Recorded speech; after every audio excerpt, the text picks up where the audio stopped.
Be ready for dictation. Start. It is very careful about preserving that reputation. Let us not, therefore, pursue this talk of expropriating foreign capital. It is not worth it. We are not such a poor country as to go about indulging in tactics which will lose us the goodwill and the credit of the world, and which will perhaps leave a feeling of wrongdoing in our minds and hearts even inside our own country. We cannot think of schemes and policies in isolation. We deal, for example, with the zamindari system and other schemes relating to land, what are referred to as schemes of social engineering, cannot often be dealt with in the normal way of acquisition of land or property. We cannot acquire the whole land at once. We have to go about it gradually. We have to find out about our capacity to pay, and then the payment can be graded. That is, when we acquire the property, as we did in the case of zamindars, the relatively poor zamindar gets full compensation 100%. Another person may get about 80%, the third 70, and the fourth 60. There is no trouble there. But let us look at the industrial and business ventures we are acquiring. The Imperial Bank, so far as I know, we are paying pretty full compensation in whatever form it may be. By not doing so, we may save a little money here and there, but it will injure us. It will be even more wrong in the case of the small owners not to give them full compensation. I am surprised that one of these minutes of dissent hints that we are out to harm the small owners. I submit that it is an unfair charge. Nobody can do it. How can we, this parliament or this government, can anybody conceive of this parliament or any other legislature going out to harm the small owner? The self interest of the average member will shout out against such a step, if nothing else. Coming to industrial property, our approach is that the government should never acquire any old plant except for the purpose of holding some strategic point for the benefit of planning. The reasons behind this approach are obvious. We are an underdeveloped country. Industrially speaking, we want to industrialize the country.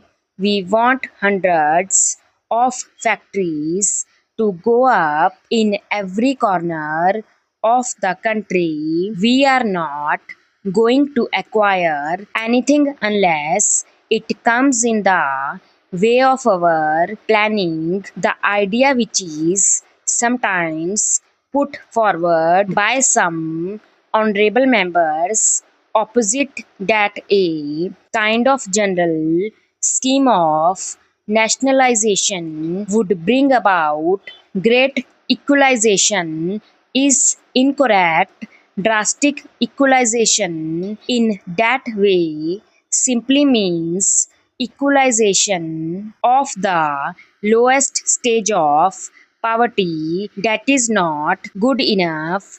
We want to raise our country's standards and yet bring about this equalization so that we can go towards an egalitarian society. The whole idea of nationalization does not come into the picture at all, except that when planning requires that some strategic point which comes in its way should be taken possession of. The state should control it, otherwise the state should go ahead and build up new state plants. The public sector becomes bigger and more important and productive, letting the private sector advance simultaneously. If the public sector is eating into the private sector, there is no total advance, even though there might be some advantage from the social point of view. We shall only be losing our resources by shifting a factory from the private to the public sector.